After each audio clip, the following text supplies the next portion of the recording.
lo tiền thì lo gặp cũng là cũng mới thùng thải cũng lo tiền ba đồng ngủ đổi nhai gì đó kia tàu ngủ mưa cái lúc này cho là một trái chuối trái gì rồi không lo kia chứ thấy chạp rồi nó để chèn qua trâu nó để trồng tí cái này cái chả và họ có một nó nên tôi đây tôi tù cứ tao tôi cỡ nó chỉ là tôi cổng lưu sống tôi cũng phải thấy tụi nó tụi nó họ cũng không nó có một vấn đề vấn đề chuẩn chỉ cái đó cái gì đầu tiên qua tao là từ cái trái nó xiết xá xiết thả cái nó cái trong cái cỏ mù là trông xiết ở đây nó sẽ đến số mua thể này. Kính thưa quý vị đại biểu khách quý, hôm nay thì cũng là ngày lành tháng tốt của đôi vợ chồng trẻ. Tuy nhiên thì hai bên gia đình nhà ngoại chúng ta cũng có đôi lời cũng kính chúc toàn thể hai bên gia đình nội ngoại luôn luôn mạnh khỏe hạnh phúc và chúc cho đôi vợ chồng trẻ ngày hôm nay sống mãi hạnh phúc, tràn đầy niềm hy vọng và nhiều mơ ước trong tương lai và chúc cho đôi vợ chồng trẻ hôm nay đạt nhiều may mắn và hạnh phúc trong tương lai. Trong ra đây trong một tràng pháo tay thật lớn thật nồng nhiệt để chúc mừng cho đôi vợ chồng trẻ hôm nay. Quay nó ra tuổi để chồng thì cái này cái cháo sẽ đầu tiên quy trình cái này toàn thế là đâu họ tiền cái cũng bao tử chi còn lúc sáng kia cái kề nhiều món lúc sáng kia cho lòng luôn luôn tờ đi chỉ tờ đi cái này cái gì mà sẽ lúc sẽ sáng tới sáng đi cả chứ rất chấp lời hiện tại chỉ nói về sẽ lúc sáng kia nó yêu nói cho cùng sai tiếp tù báo là gì tiên đòn cho được còn gì thêm tại gì lâu gì kia. Sau đây thì cũng ở trên chúng ta cũng làm sân khấu quá đơn giản, chính vì vậy nên trân trọng và kính mời đôi vợ chồng cô dâu và chú rể chúng ta sẽ cùng tiến lên sân khấu để đại diện ra mắt cho quý bà con nhân dân của chúng ta và cũng như là du khách chúng ta cùng hình tượng được cô dâu và chú rể chúng ta trong buổi lễ thầy hôn ngày hôm nay. Trân trọng và kính mời cô dâu chú rể đã tiến lên sân khấu để có đôi lời cảm ơn đối với bà con nhân dân cũng như là các ông các bà các chú các bác.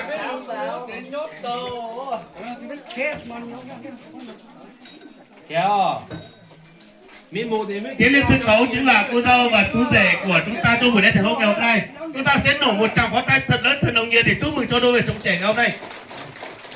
Và bên cạnh đó thì không thể thiếu được những người nuôi dưỡng từ trước đến nay. Chính vì vậy và trân trọng và kính mời hai bên gia đình nội ngoại chúng ta sẽ cùng tiến lên để cùng chứng kiến sự hạnh phúc của đôi vợ chồng trẻ hôm nay nữa. Sau đây xin trân trọng và kính mời đại diện bên gia đình nhà trai và đại diện bên gia đình nhà gái.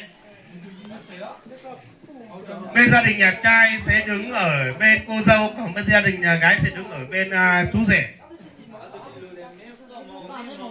Quay cho nếu to để gì to để chế bên đồ đó tụ nhớ sáu tỷ nó rồi sẽ được của để cho để bỏ tí giờ là tôi sắp phải tụ vào để tại tí tôi phải tụ vào để bỏ tí tôi là tụ nhá tụ phải.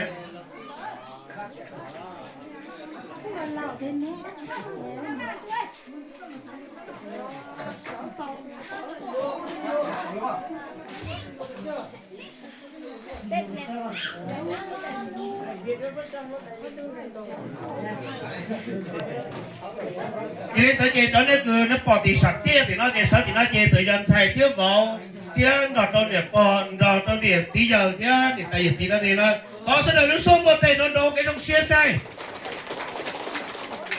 Vâng, sự hiện diện của bên trên sân chính là đôi vợ chồng trẻ và hai bên gia đình nội ngoại. Đây chúng ta sẽ cùng nhau chúc mừng sự hiện diện và sự hạnh phúc và hai bên gia đình chính là những cái cầu nối cho hai vợ chồng trẻ ngày hôm nay cùng tiến lên và kể từ nay hai bên gia đình chúng ta sẽ cùng hòa nhập về một gia đình để chúc mừng cho hai gia đình trở thành một gia đình và chúc mừng cho đôi vợ chồng trẻ ngày hôm nay. Chúng ta sẽ nổ một tràng pháo tay thật lớn ạ. Vâng, kính thưa quý vị, thì ngay giờ phút này thì đôi vợ chồng trẻ cũng đã có và hai bên gia đình cũng đã có mặt ở thể trên sân của chúng ta.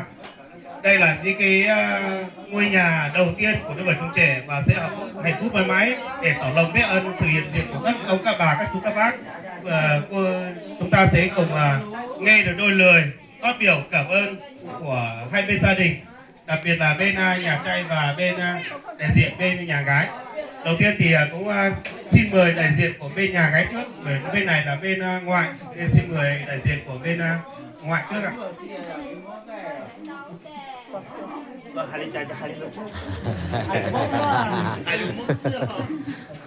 Nói xe cơ, nhà cái chỗ này rất nhiều.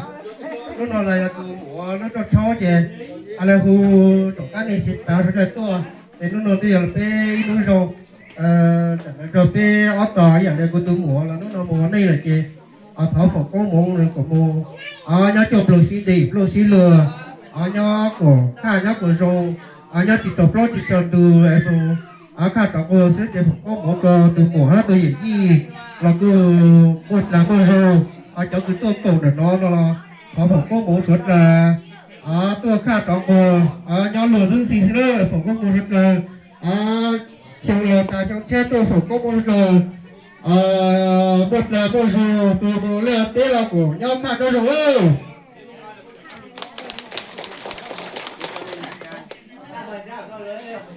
kính thưa các cụ các ông các bà các bác cô dì chú bác hôm nay hội nhà gia chúng tôi thể hiện ra mắt gọi là nhất cháu Giang và chính thức là con dâu con của chúng tôi và cháu của chúng tôi.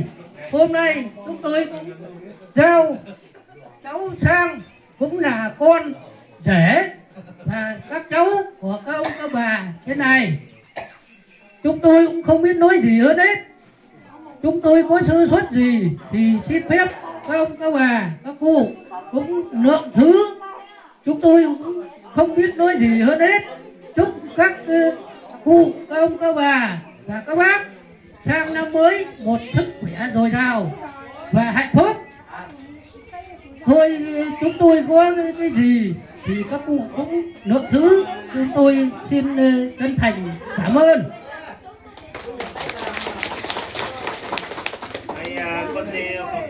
Con xin nói không? Vâng, cảm ơn hai đại diện hai bên gia đình và xin mời đại diện hai bên gia đình chúng ta sẽ về ngồi ở trên sảnh tiệc để chờ đón một lát nữa để cô dâu và chú rể sẽ ở lại sân. Thì cô hỏi là đâu chồng để chồng tí chồng cái chồng tí sẽ là tiếc để nói cái giò bé tuần xài thế tù váu thì cô xài tàu thì lừa thì thế rồi chỉ dùng tụ đá tại chẳng non thế thì chỉ bỏ cô tự khiến ấy với cha là chỉ chùa đi dùng một giò ta nó có cái đá nó nói cái nó nói chuyện cái cô đi hay mù xin thiệt tàu vì giò chỉ tao nhất đời tao xé là nó bây giờ tụi mù giò này chơi tí thế nó xin thiệt tao tao mỗi lúc này là cái tù đá cái là gì bây giờ là xí sau cái gì lên tao sẽ là quay lúc xuống một tiền đó cơn cầu cái tao siêu cái thân cả rồi cái lúc đang chia là một lát tao đây sai cô hỏi nên đâu rồi để chụp thì cái này cái trả vì chỉ nhớ bị bé về nhớ bị nói chuyện này nhớ nên nó một sai tàu dùng một tàu một cú tàu nhớ mình chỉ để thế kì nên cái này cho tí này nó nên giờ này bố mua khổng tiền nó chỉ cho là cái thân xía bố mua đây sẽ đây chúng nó chỉ cho là cái thân cả trong cái lúc này mình chỉ thế giờ này mua nó là chỉ này tụi ba tàu đi trả cho ba liền tới nói cho nằm trong cái ớt tụi mình nhớ cho một cái lúc này chia để cho một ấy tụi bao là chỉ trái phát định chia như nào nên là từ chùa đã chỉ cho là cái thân xía cái cả một trong cái thế nào.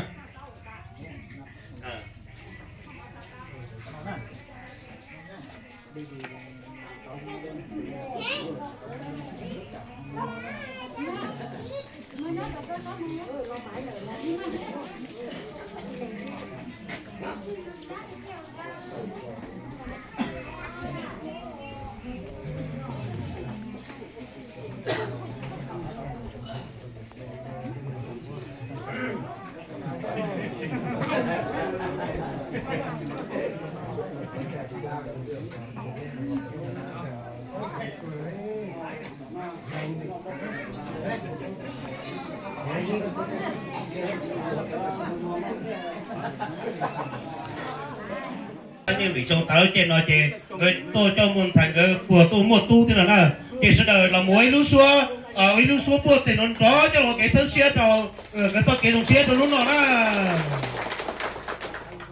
hạnh phúc nhá thì qua lên thứ màu này con này muốn nói sáng tôi rồi dùng một đồ nó thì côn trùng của nó Chú rể ở đâu nhỉ? Hải Dương à? Hải Dương.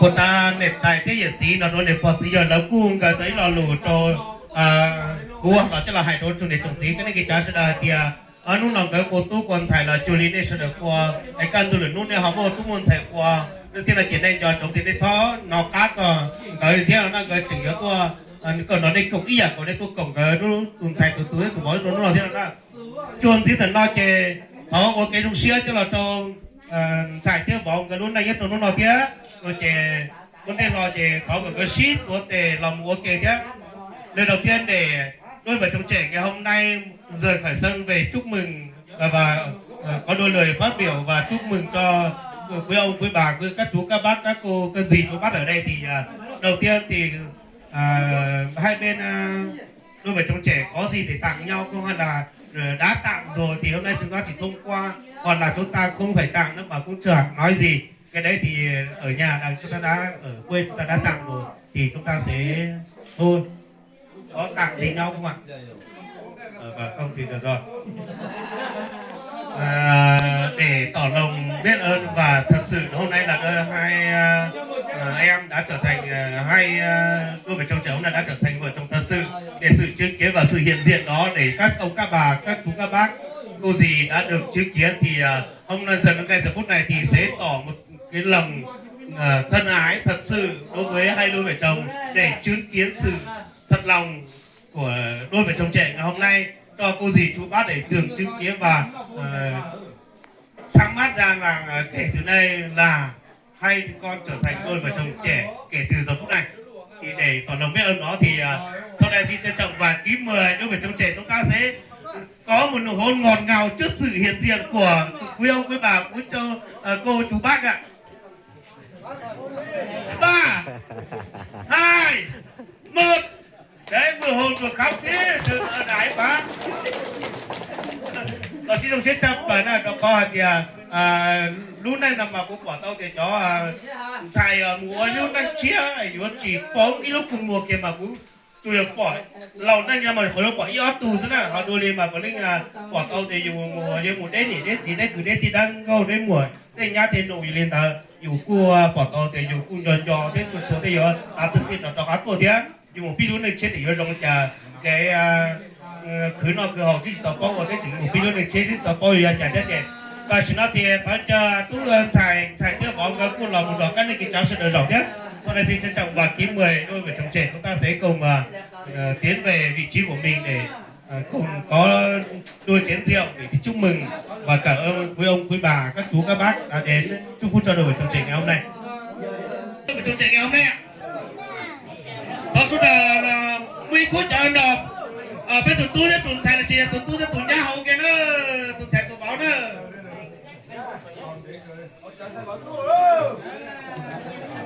chúc mừng thế thằng đó chê giờ cú biết thằng đó tuôn đó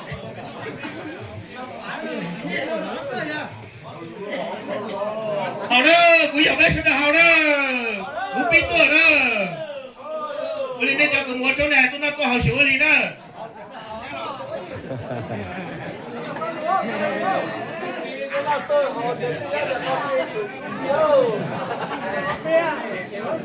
đến đây để thấy là suy số một tiền mà nó rõ đó.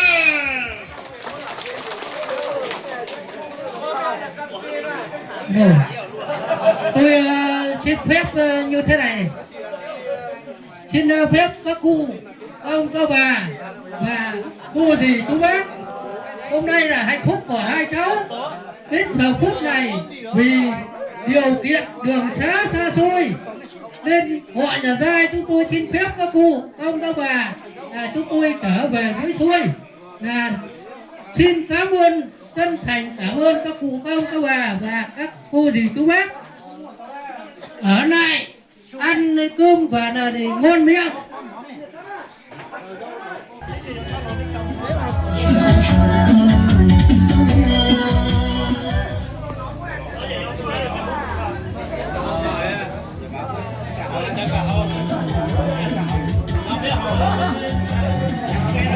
Hãy subscribe cho kênh Ghiền Mì Gõ để không bỏ lỡ những video hấp dẫn.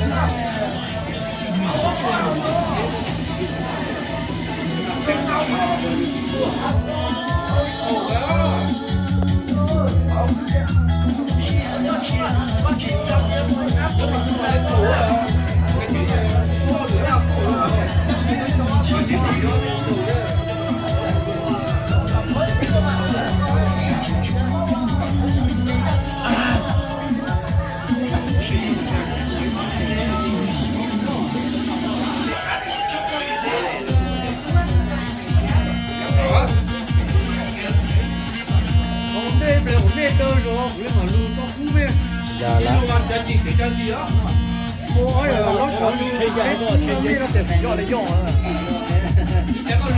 buồn gì không lửa tốt tía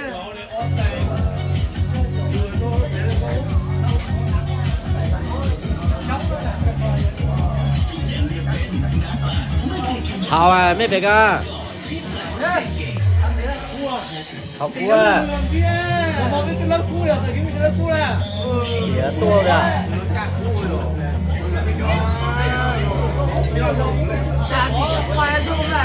ừ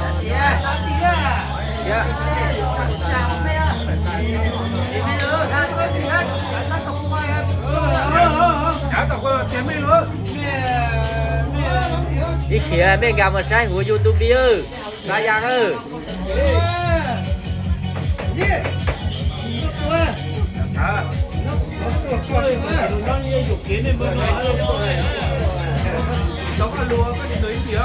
on đi học đó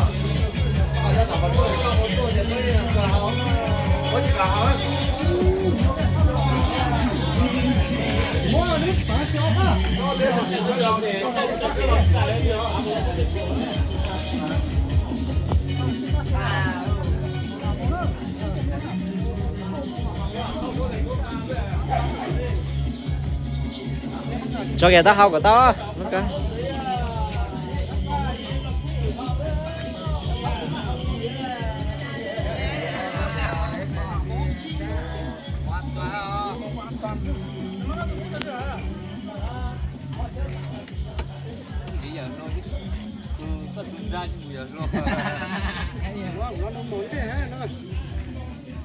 Mấy sao chụp bà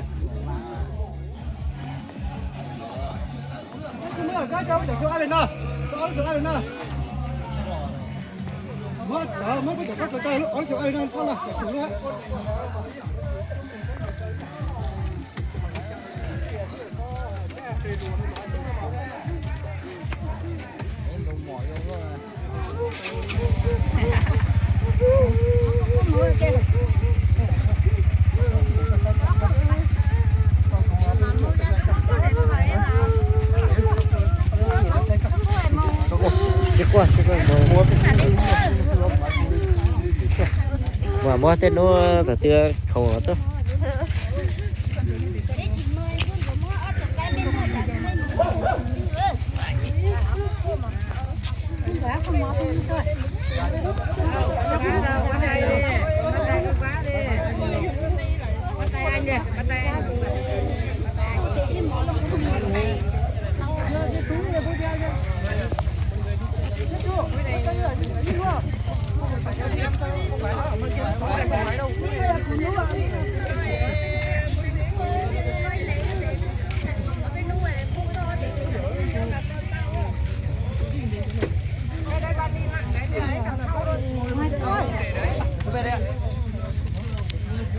mua từ nhỏ luôn nó cho xuống nó to xíu nó cho chú nó cho cả con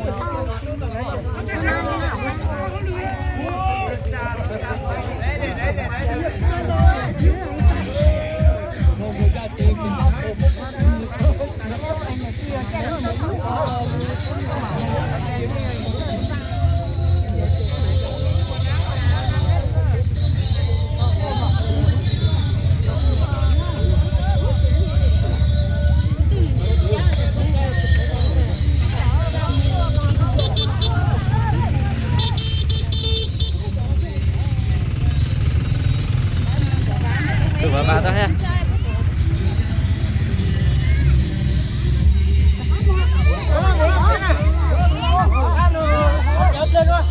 mà học cũ đó mà học cũ à một chế à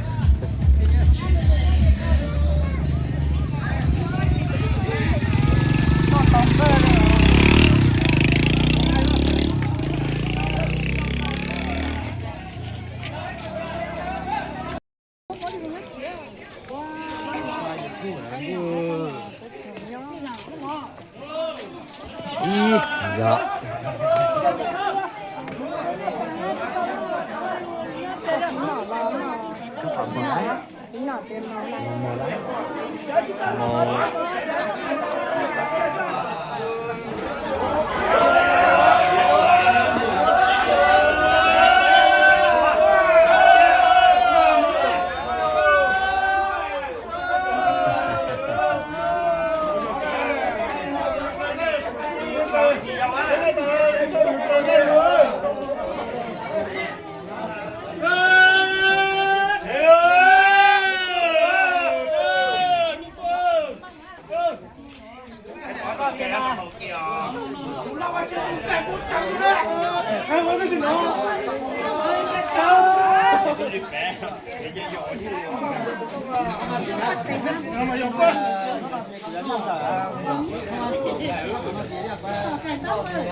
Còn nó cắt tán rồi sao sao này có thể cắt tán để coi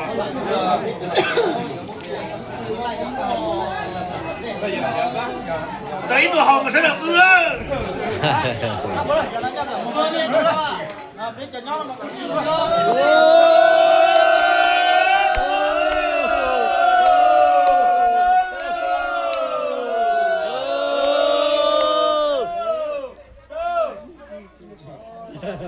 Chạy tắc cái nữa rồi.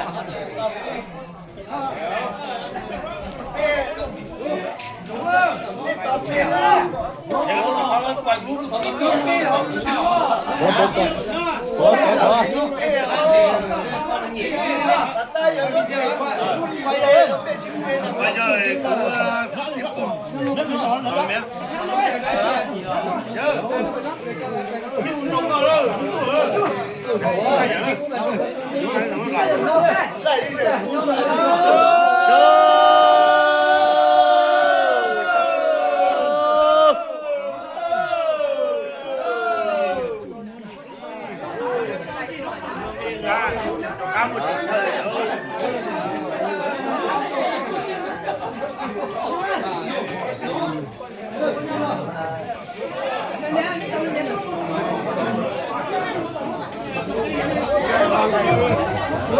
Để cái gì ấy. Nhỏ giờ ra nhót ra nhót thì nhót bên đâu à đây mà bên nào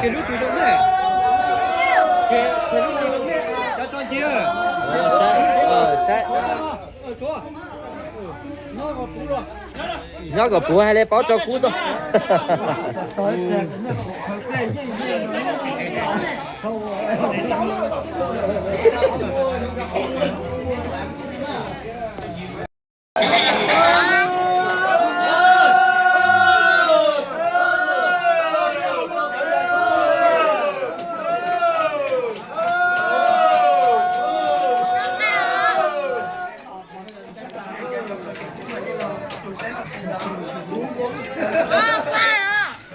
Đâu thì kìa râu kìa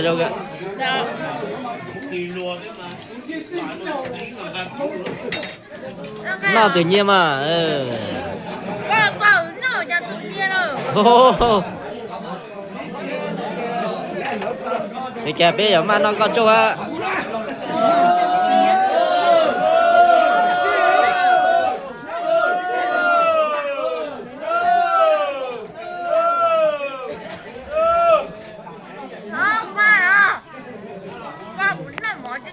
Quay off phu à? Đó rồi.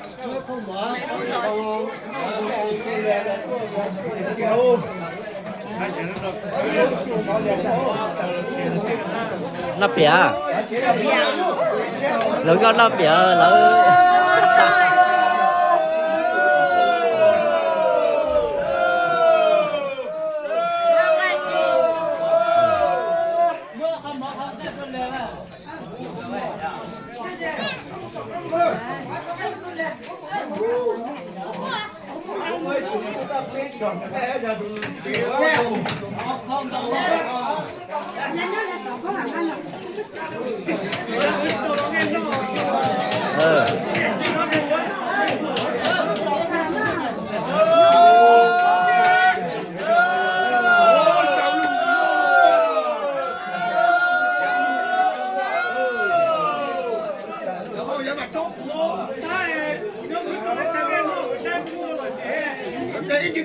nó nuôi đó.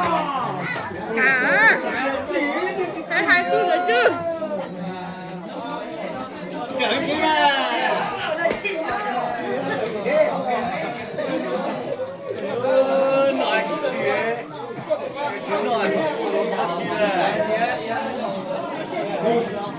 Nào ở phú à, quan để đâu.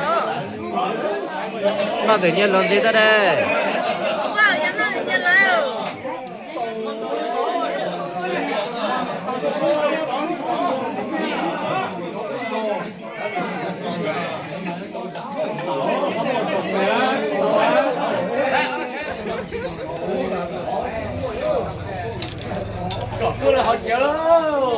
Alo, tao con nè. Alo, vẫn còn phải là họ chưa. Dạ, không chết đó.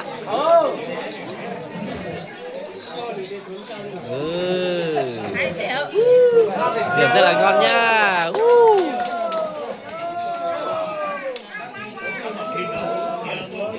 Chọn số lên từ mấy chỉ lên từ phủ nho hú YouTube mà đăng ký á.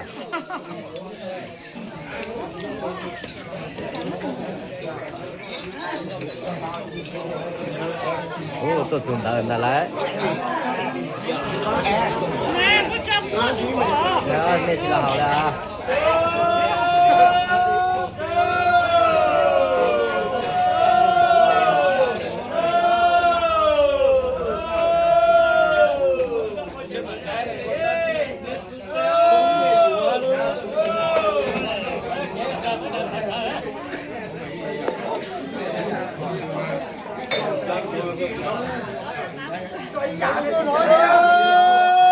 Muốn em bám đi.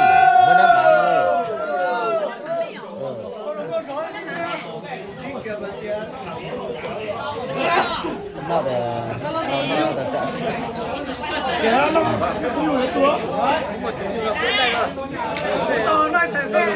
đi kiếm lên châu.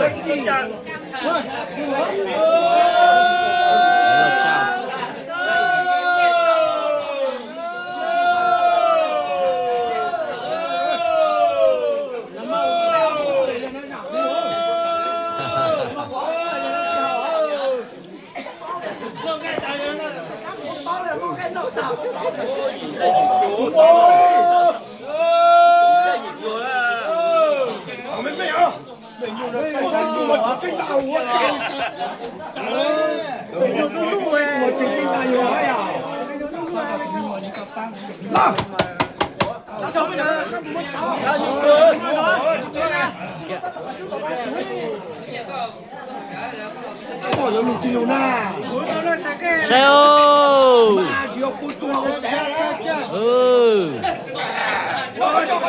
Sao lười chứ? Thì số con lâu chạy con lâu luôn đó, lâu mà chơi nó đâu theo. Rượu rất là ngon. Uống rượu như nước. mình mua con chim lại một chữ tờ.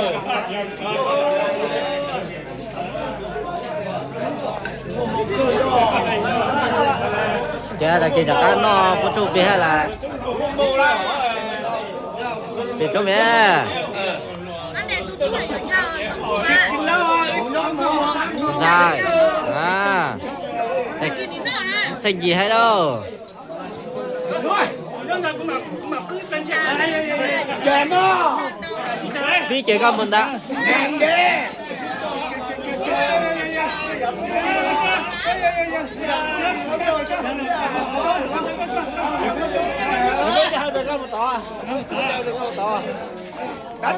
Tao cho nó kia.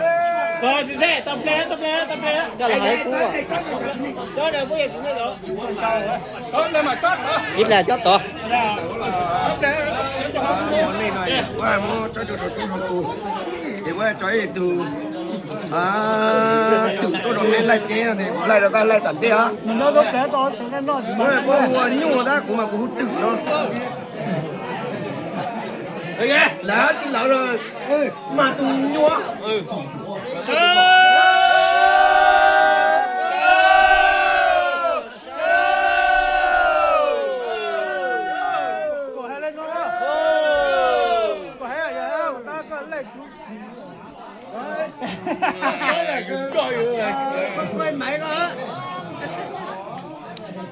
quay nó bây giờ Dạ. Dạ là hầu kìa. Gió kìa kia. Ôi to vậy à.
Hầu kéo.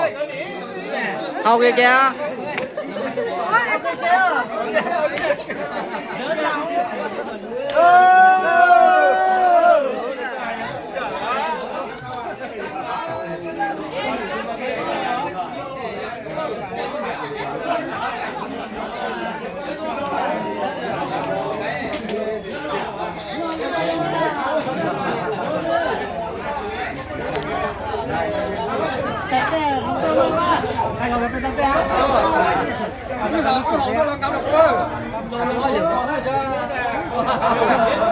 Trâu kìa tao có.